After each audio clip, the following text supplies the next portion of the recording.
Hello everyone, कैसे हो आप सब। तो आज हम बात करेंगे पोटेंशियल एनर्जी के बारे में। प्रीवियस जो वीडियो है उसमें हमने काइनेटिक एनर्जी के बारे में डिस्कस किया था, तो एक बार उस वीडियो को जरूर देख लीजिएगा आप, और उसका जो लिंक है वो डिस्क्रिप्शन बॉक्स में आपको मिल जाएगा। तो आज की बात करते हैं, मीन पोटेंशियल एनर्जी की बात करते हैं। इसको मैं एक्सप्लेन करता हूँ with the help of an example. ये देखिए मेरे हाथ में कोई रबर बैंड है।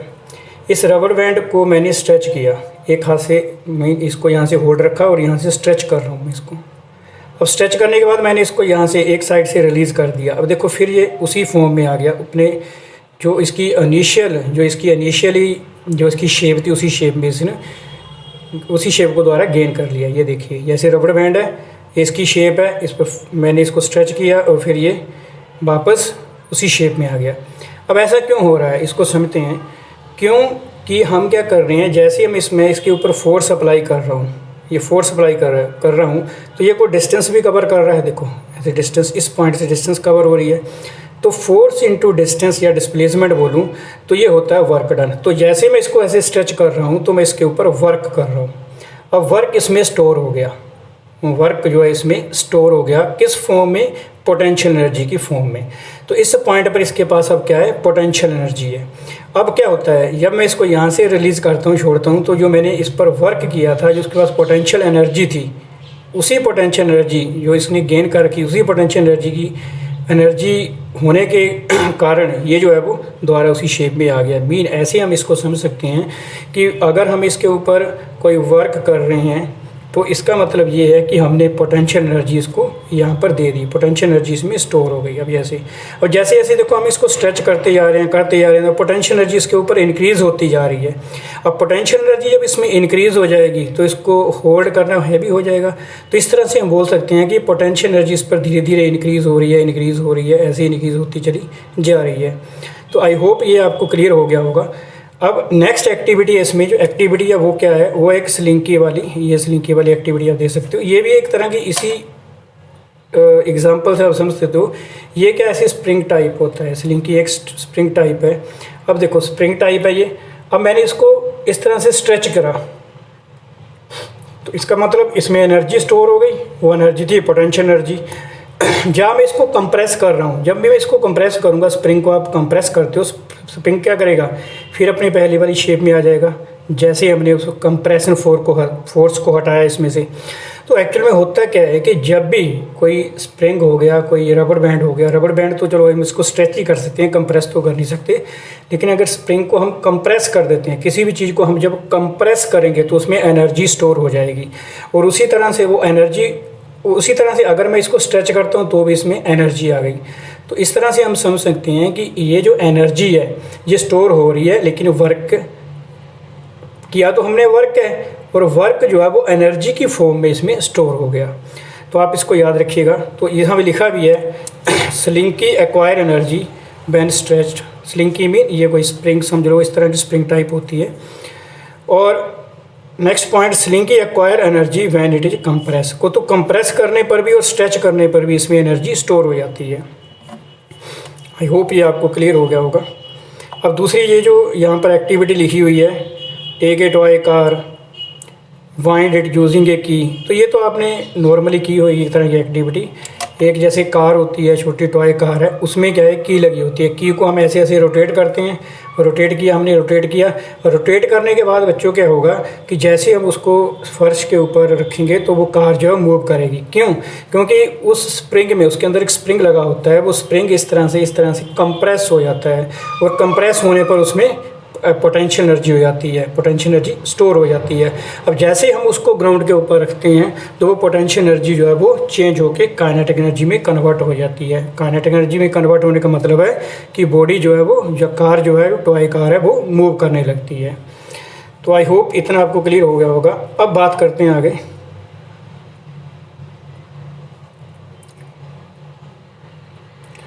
अब इसमें ये एक और एक्टिविटी है, इस एक्टिविटी को मैं आपको थोड़ा सा इसकी इंट्रोडक्शन दे देता हूँ।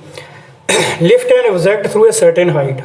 हमने किसी ऑब्जेक्ट को सर्टेन हाइट पर इस तरह से हमने इसको होल्ड किया या रखा, ऑब्जेक्ट को हाइट पर हमने रखा। अब क्या है, अब जो ऑब्जेक्ट है वो वर्क करेगा। अब मतलब ऐसे समझो कि जब भी हम इसको किसी हाइट में रख देते हैं, ले जाते हैं, ऐसे ये अर्थ हो गई, अर्थ की हाइट्स में कुछ ले गए, तो इसमें कैपेबिलिटी होती है वर्क करने की, और उसी कैपेबिलिटी की वजह से ये क्या करता है, it begin to fall when release. तो वो वर्क जो है एनर्जी की फॉर्म में स्टोर हुआ है, वो उसकी because of that work that energy यह नीचे फॉल डाउन शुरू हो जाता है इसमें, तो वो एनर्जी ट्रांसफ़र हो रही है। देखो मेन इसका मोटिव यही है, जो स्मार्ट स्टूडेंट है, इंटेलिजेंट स्टूडेंट है, वो ये बात याद रखेगा कि जैसे हम इसको ऊपर लेके गए पोटेंशियल एनर्जी हो गई इसमें स्टोर, वर्क किया पोटेंशियल एनर्जी स्टोर हो गई। अब वो पोटेंशियल एनर्जी जैसे हमने इसको छोड़ा ये नीचे मूव करेगा, तो जो पोटेंशियल एनर्जी है वो काइनेटिक एनर्जी में कन्वर्ट होगी। तो इससे हमें क्लियर हो गया कि एनर्जी जो है वो ट्रांसफ़र हो जाती है one form to another form. Okay, all right. अब इसमें यहाँ पर देखते हैं, ये लिखा है energy stored due to work done on the object. मैंने वही चीज़ आपको बता दी कि एनर्जी इसमें स्टोर हो गई जब हमने इसके ऊपर वर्क किया। वो जो एनर्जी स्टोर हुई वो पोटेंशियल एनर्जी की फॉर्म है। अब देखो, transfer of energy when stretch rubber band, energy transfer to band is its potential energy. मैंने बता ही दिया कि बैंड है, रबर बैंड है, रबर बैंड को स्ट्रेच किया, वर्क किया उसके ऊपर, तो वर्क करने पर उसमें एनर्जी जो स्टोर हो गई वो पोटेंशियल एनर्जी है। तो की वाली ये जो की ऑफ इट है ये भी मैंने एक्सप्लेन कर दिया। अब डेफिनेशन देखते हैं पोटेंशियल एनर्जी की क्या होती है। तो potential energy possessed bye an object is the energy present in it by virtue of its position. अब इसको समझो, जो पोटेंशियल एनर्जी है, पोटेंशियल एनर्जी जैसे इसको मैंने स्ट्रेच किया ऐसे, इसमें पोटेंशियल एनर्जी आ गई।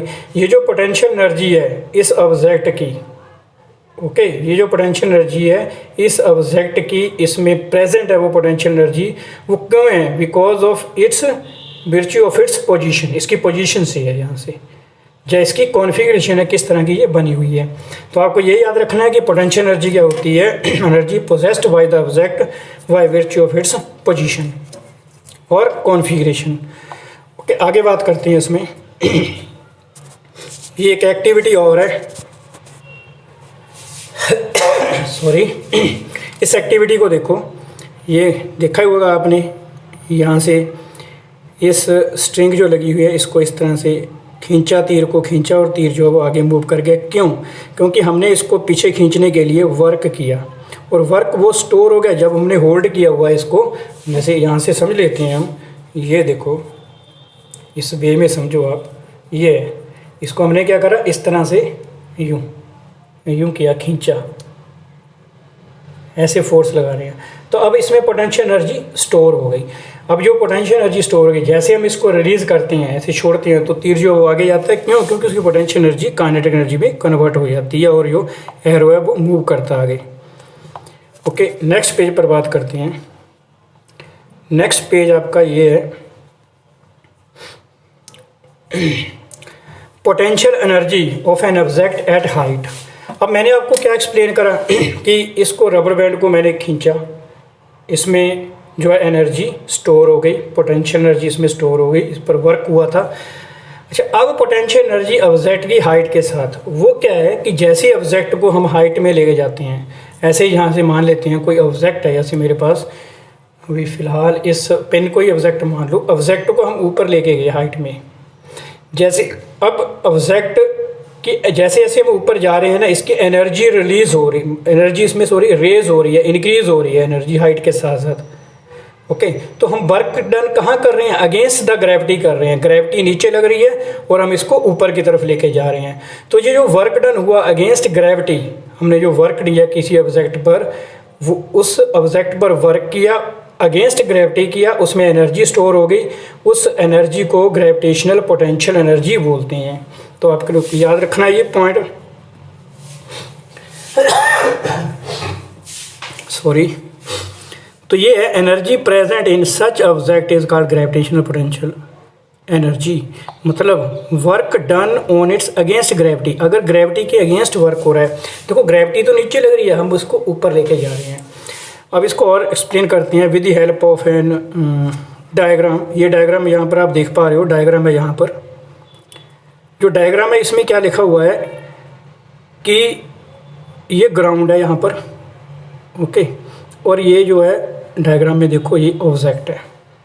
इस ऑब्जेक्ट को हम ने इस हाइट h हाइट पर रखा, इसका मतलब ये है इसको हाइट पर रखा। पहले तो हम यहाँ से लेके गए इसको, अब m इसका मास है, इस पर g लग रही है डाउनवर्ड ग्रेविटी, तो अभी भी इसके पास कोई वेट है, ऐसे मान लो W is equal to mg, ऐसे मान लो, और यही फोर्स होती है, आपको पता है डाउनवर्ड एक्ट करती है, यही फोर्स होती है। तो जो फोर्स है ना नीचे लग रही है वो mg ऑलरेडी इस पर लग रही है नीचे। अब हमें ऊपर उठाने के लिए इसको इस फोर्स के इक्वल ही मान लो कि हमें ऊपर फोर्स लगानी पड़ेगी, तो ये ऊपर उठेगा, अदरवाइज़ ये ऊपर नहीं उठेगा। अगर हैवी बॉडी है कोई, उसको मैं ऊपर उठाता हूँ तो मेरे से नहीं उठेगी, क्यों? क्योंकि उसके पास जो mg लग रहा है, डाउनवर्ड फोर्स जो लग रही है वो ज़्यादा है, उतनी फोर्स मैं ऊपर अप्लाई नहीं कर पा रहा हूँ उसको उठाने के लिए। अब देखो आगे यहाँ पर देखते हैं। अब object of mass m, object का मास m है, जैसे बताया मैंने आपको, हाइट h पर इसको रखा हुआ ग्राउंड से। अब फोर्स रिक्वायर्ड, अब है इसमें force required to raise the object is equal to weight of the object. ये लाइन इंपॉर्टेंट है, इस लाइन को याद रखना। फोर्स जितनी चाहिए ऊपर उठाने के लिए वो इक्वल होगी वेट ऑफ द ऑब्जेक्ट, जितना ऑब्जेक्ट का वेट है। वेट क्या है इसका? mg। तो वर्क किया, हम इसको ऊपर लेके गए, इसको हम ऊपर लेके गए, हाइट h तक लेके गए, तो जो मैंने वर्क किया वो वर्क मेरे पास होगा फोर्स इनटू डिस्प्लेसमेंट। अब फोर्स कितनी लग रही है? डाउनवर्ड एक्ट कर रही है, क्योंकि हम ये वर्क कर रहे हैं अगेंस्ट द ग्रेविटी कर रहे हैं। अब फोर्स लग रही है mg, s जो वो डिस्टेंस है, s डिस्टेंस मीन हाइट है, तो mgh आ गया यहाँ पर। तो हमारे पास जो ग्रेविटेशनल पोटेंशियल एनर्जी के लिए फॉर्मूला होता है वो होता है mgh। इस फॉर्मूले को बिल्कुल आपको अच्छी तरह से माइंड में स्टोर कर लेना है कि पोटेंशियल एनर्जी ये होगी। ओके, अब आगे बात करते हैं नेक्स्ट इसमें। अब इसको एक इसमें इम्पोर्टेंट चीज़ मैं आपको बताऊंगा, वो आपको याद रखनी है। वो इम्पोर्टेंट चीज़ ये है कि जो पोटेंशियल एनर्जी ऑब्जेक्ट की थी हाइट पर, वो डिपेंड करेगी ग्राउंड लेवल पर, ज़ीरो लेवल पर। मतलब समझो इसका क्या है। इस तरह से मैं आपको एग्जांपल देता हूँ। ये अर्थ सपोज कर लो, ये अर्थ है हमारे पास। अब अर्थ से मैं कुछ हाइट पर इसको लेके गया, ऑब्जेक्ट को यहाँ लेके गया। अब अर्थ जो है ना, अर्थ जो है उसको उस पर डिपेंड करती है, मीन ग्राउंड लेवल पर डिपेंड करती है ये, कि ग्राउंड लेवल इसका कहाँ था। इस और सिंपल लैंग्वेज में इसको मैं एक्सप्लेन करता हूँ। जिस तरह से आप ऐसे समझो कि ये अर्थ है, ये अर्थ है। अर्थ को हमें इनिशियल पॉइंट मानना पड़ेगा, या इसको बोलो समझो कि हमें ज़ीरो लेवल मानना पड़ेगा। ज़ीरो लेवल का मतलब इस पॉइंट पर हाइट क्या है? ज़ीरो। फिर इसको हम हाइट में ले गए ऑब्जेक्ट को। अब इसकी हाइट क्या है? यहाँ पर h है, आप देख पा रहे हो। अब जो एक्चुअल में पोटेंशियल एनर्जी होती है वो याद रखना है, वो होती है mgh माइनस ज़ीरो। तो बच्चों ये क्या बन गया? mgh। इस तरह से एक्चुअल में सही स्टेटमेंट जो है वो ये है, मीन सही फॉर्मूला जो ये है, ये आपको याद रखना है। आई होप ये क्लियर हो गया होगा। अब आगे बात करते हैं। इसमें न्यूमेरिकल दिया हुआ है, मतलब एक सिंपल लैंग्वेज में सुनो। जो स्टूडेंट याद रखेगा इसको, वो ये रखेगा कि ग्राउंड लेवल से हम बॉडी को देखेंगे, ग्राउंड लेवल से ऊपर लेके जाएंगे, और ग्राउंड लेवल जो है ना, इस ग्राउंड से लेके गए तो यहाँ पर h क्या हो गया? ज़ीरो हो गया। और हाइट पर लेके चले गए तो h हो गई। तो पोटेंशियल एनर्जी क्या हो गई? mgh minus zero, h minus zero. I hope ये क्लियर हो गया होगा। अगर कोई डाउट है तो आप कमेंट सेक्शन में मुझे पूछ सकते हो। अब बात करते हैं आगे। इसमें एग्जांपल है, एक एग्जांपल देखो, अच्छी एग्जांपल है। Find the energy possessed by the object of mass 10 kg। जो बॉडी है उसका मास 10 kg हमें दिया हुआ है, हाइट उसकी 6 मीटर दी है बच्चों, और जी की वैल्यू भी हमें गिवन है। तो पोटेंशियल एनर्जी हमें पूछी गई है। अब देखो, हमें ये नहीं कहा गया कि पोटेंशियल एनर्जी कैलकुलेट कर, हमें ये बोला गया है कि एनर्जी पोसेस्ड, जो एनर्जी उसके पास है वो एनर्जी कौन सी है। तो अंडरस्टूड है कि जब ऑब्जेक्ट को हाइट पे रखेंगे ग्राउंड से तो उसके पास पोटेंशियल एनर्जी ही होगी, it will have only potential energy. तो वैल्यू पुट कर दीजिए यहाँ पर, कोई प्रॉब्लम नहीं है। 10 9.8 जी की वैल्यू फिक्स है, at the surface of the earth fix है, बेसिक कांस्टेंट नहीं है, at the surface of earth हम बोलेंगे ये कांस्टेंट है, जब सेम है 9.8 और 6 पुट कर दिया, आपके पास आंसर आ गया 588 जूल। आई होप इस को आपको ये न्यूमेरिकल में कोई दिक्कत नहीं आई होगी, ये न्यूमेरिकल आपको क्लियर हो गया होगा। अब बात करते हैं आगे। आगे क्या हमारे पास, इसको समझना होगा आपको। देखो ये क्या है, अब इसको किस तरह से आप समझोगे। इसमें क्या है, क्या ये एग्जांपल आप ट्राई कर लीजिएगा, एक बिल्कुल इसी तरह की एग्जांपल है। इसमें एच पूछी गई है, हाइट पूछी गई है, तो हाइट कैलकुलेट करने के लिए फॉर्मूला क्या लगा देंगे हम, एनर्जी स्टोर हुई, कौन सी एनर्जी थी, potential energy, okay, divided by M और साथ में कर देंगे जी। ये फार्मूला यहाँ लग जाएगा, इसी से आया ना फार्मूला। ये ई क्या होता है, ई पोटेंशियल क्या होता है, एम जी एच। अब यहाँ आगे बात करते हैं क्या क्या एनर्जी जो है वो कन्वर्टेबल है। पहले तो ये क्लियर हो गया होगा आपको कि कन्वर्टेबल है, मैंने बता ही दिया आपको कि एनर्जी किस तरह से कन्वर्ट हो रही है। एनर्जी जो है अब इस स्प्रिंग इस रबर बैंड में कौन सी एनर्जी आ गई, यहाँ मैंने होल्ड किया हुआ है पोटेंशियल एनर्जी, तो छोड़ा काइनेटिक एनर्जी। कोई इस एग्जांपल से आपको क्लियर हो गया होगा। चलो खैर आगे बात करते हैं। अब इसमें एक्टिविटी यहाँ पर दे सकती हो आप, नॉर्मल एक्टिविटी है, इसको आप आसानी से रीड कर सकते हो। अब बात करते हैं law of conservation of energy, ये इंपॉर्टेंट है। Law of conservation of energy, law of conservation of energy क्या बोलता है, energy can change from one form to another. Energy जो है वो एक फॉर्म से दूसरे फॉर्म में कन्वर्ट हो रही है, ट्रांसफ़र हो रही है। वेन एवर, इसको थोड़ा बड़ा कर देते हैं ताकि आपको दिख जाए अच्छी तरह से, ओके। अब देखो, when ever energy is transferred the total energy remain unchanged. Important point, मतलब क्या है कि जब भी कोई बॉडी है ना उसमें एनर्जी ट्रांसफ़र होगी, उसमें एनर्जी ट्रांसफॉर्म्ड होगी, तो टोटल एनर्जी जो होगी वो सेम रहेगी, कांस्टेंट रहेगी। आगे आपको क्लियर हो जाएगा with the help of an example. अब इसमें हम बोल सकते हैं कि एनर्जी जो है, energy can neither be created nor be destroyed. ना ही एनर्जी को हम क्रिएट कर सकते हैं, ना ही एनर्जी को डिस्ट्रॉय करते हैं। It always get converted from one form to another form. तो ये भी बोल सकते हैं total energy before and after transformation remain the same. इसको एग्जांपल से समझते हैं। एक एग्जांपल देखो, ऑब्जेक्ट का मास सेम है, वो नीचे फॉल हो रहा है हाइट के साथ, कोई हाइट है वहाँ से फॉल हो रहा है, तो उसके पास पोटेंशियल एनर्जी होगी mgh, हमें पता है। अब काइनेटिक एनर्जी जीरो होगी at the highest point.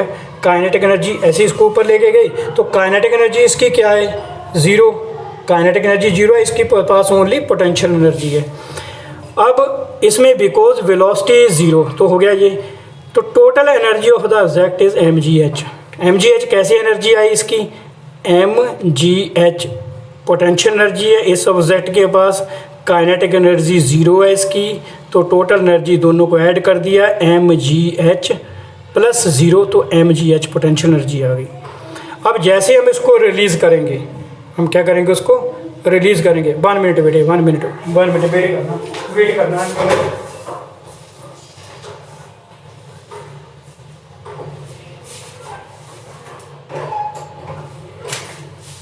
Okay, थोड़ी बाहर डिस्टर्बेंस थी, उसको थोड़ा ठीक करने गया था मैं। अब देखो दूसरा बात करते हैं इसमें, ऑब्जेक्ट का मास है में फ्रीली फॉल हो रहा है, तो पोटेंशियल एनर्जी यहाँ पर हो गई।